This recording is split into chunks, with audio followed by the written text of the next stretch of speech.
want to talk about beauty. I know this is a very loaded topic, especially for women, as we have been fed images our entire lives of what it means to be beautiful, how we can see ourselves as beautiful, and how others will see us as beautiful. And really, it's all a lie. I grew up a product of seeing Kate Moss on magazine covers, who was stick thin, right? No flesh on her bones at all, and that was the beauty standard. I'll give you an example. As you can see, I have curly, wavy, whatever it wants to do that day hair. But my hair was stick straight until I was in middle school. It changed during puberty from being stick straight to literally overnight being curly, wavy, whatever it feels like doing.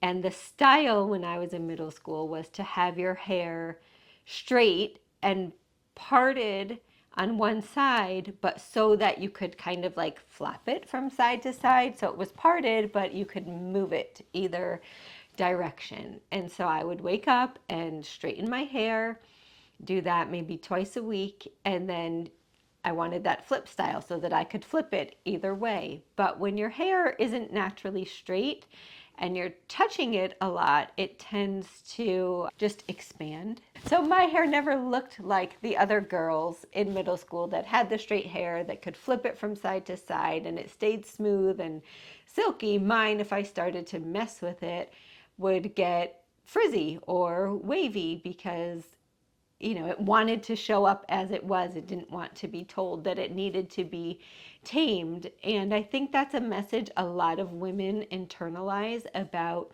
what it means to be beautiful, that it's something external to who we are at the core. It's based on if we do our makeup a certain way, if our weight is within a certain range, if we're wearing the right clothes, if we are speaking in a certain way.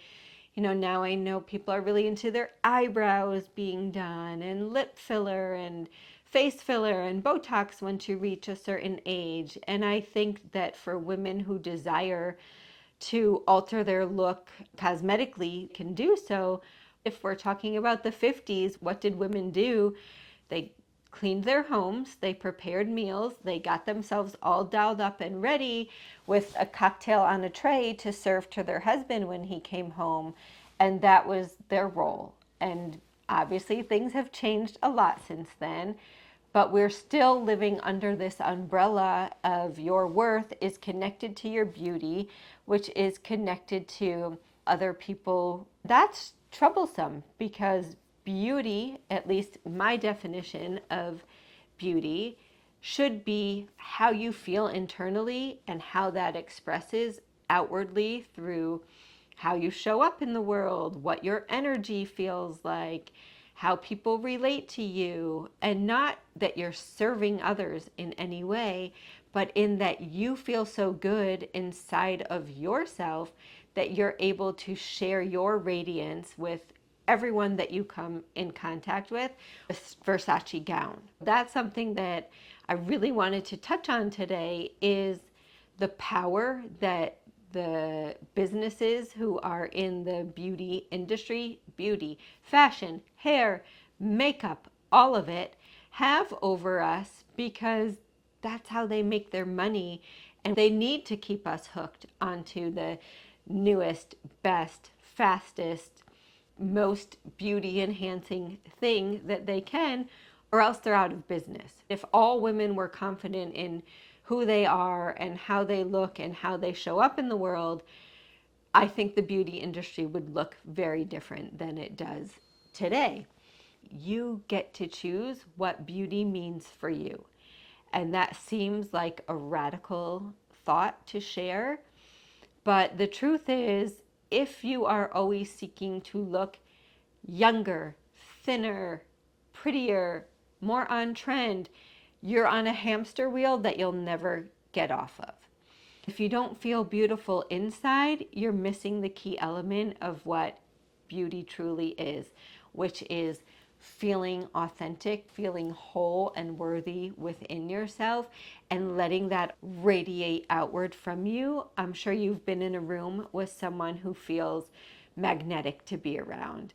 And maybe they're also physically beautiful, but their energy is just incredible and beautiful, and it draws you in because they're so confident and comfortable with who they are that they just radiate that for everyone around them to pick up on that energy and claim a piece of it for themselves. Once someone sets the tone for the room, others can feel that same way.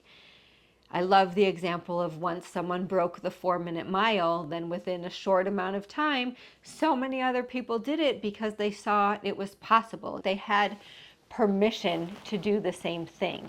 And when we show up in our wholeness and our worthiness and our comfort with who we are at the core level, then we give others permission to show up in that same way for themselves and for everyone that they come into contact with. It's a ripple effect. You feel it, you share it, those people grab onto your energy, they go out into the world or the other people that they come in contact with, and they share it with them. And it's this beautiful ripple effect of women feeling good about who they are. And it's from that place that you say, yes, I want the lip filler. Not, oh, I want the lip filler so that I can be more beautiful, because that's the trap. If you feel whole and beautiful inside of yourself and then decide to get the lip filler, it feels better because it's coming from within. So how do we find and connect with that beauty inside of ourselves? We have to peel away everything that gets in the way of us feeling beautiful. So that means that inner critic who tells you, your hair is too out of control, you have too much gray hair, your face is too wrinkly, you're too old, your breasts don't look the same as they did when you were 18, your body looks different than it did before you gave birth. Whatever the story is that we tell ourselves to be unaccepting of who we are, we have to give those voices their space and also tell them, thank you for sharing your wisdom with me, but you're not in control. And we have to come back into that place inside of ourselves that knows we are beautiful because we are here. Exactly how we were made is exactly how we are meant to be. So how can we get back in touch with that? Asking those parts, what do they need? Take out your journal and ask yourself, why don't I feel beautiful? What's in the way of me feeling beautiful? What does beauty mean to me? I think many women think that in order to be beautiful, because of the narrative that we've been fed and the societal constructs of what a quote unquote perfect body is, it has to look a certain way. So bring it back into, well, how does it feel? How does it feel to be in my body? How does it feel to show up as myself every day? What is my inner voice telling me? Is it sitting there telling me all of the things that are wrong with me? Or is it telling me all of the things that are beautiful about me? Because beauty is much more than your face and your body. It's how you feel and how you show up in the world.